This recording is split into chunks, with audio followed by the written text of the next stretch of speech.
तर दोन्ही राष्ट्रवादीच्या विलीनीकरणाची चर्चा सुरू होती याची माहिती आम्हाला होती, मात्र दोन्ही राष्ट्रवादीतूनच चर्चेला खीळ बसली हे त्यांचं राजकारण असल्याचं संजय राऊत म्हणाले। कदाचित फडणवीसांवर अजित पवारांचा विश्वास नसल्याचा आरोप राऊतांनी केलाय।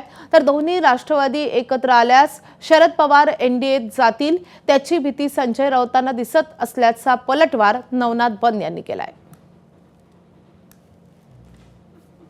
फडणवीसांवरती विश्वास नसेल अजित पवारांचा आणि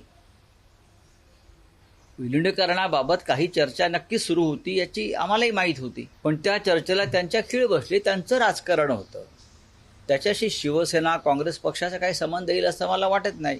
जेव्हा ते निर्णय घेतील दोन पक्ष, तेव्हा महाराष्ट्राच्या राजकारणामध्ये काय बदल होतील तेव्हा तो प्रश्न आम्हाला विचार। आणि आता अजित पवार गटाचे लोक ज्या पद्धतीनं आपल्या भूमिका मांडतायत, तेव्हा मला असं दिसतंय की प्रफुल्ल पटेल असतील, सुनील तटकरे, हसन मुश्रीफ हे एकेकाळचे शरद पवारांचे चेले शरद पवार साहेबांना आणि त्यांच्या पक्षाला त्यांच्याबरोबर घ्यायला इच्छुक दिसत नाहीत, कारण अमित शहा आणि मोदींची इच्छा नसावी।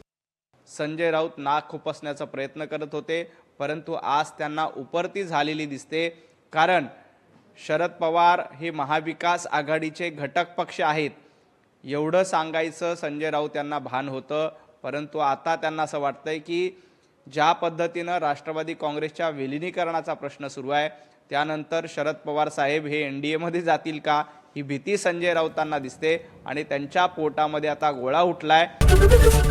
एबीपी माझा, उघडा डोळे बघा नीट।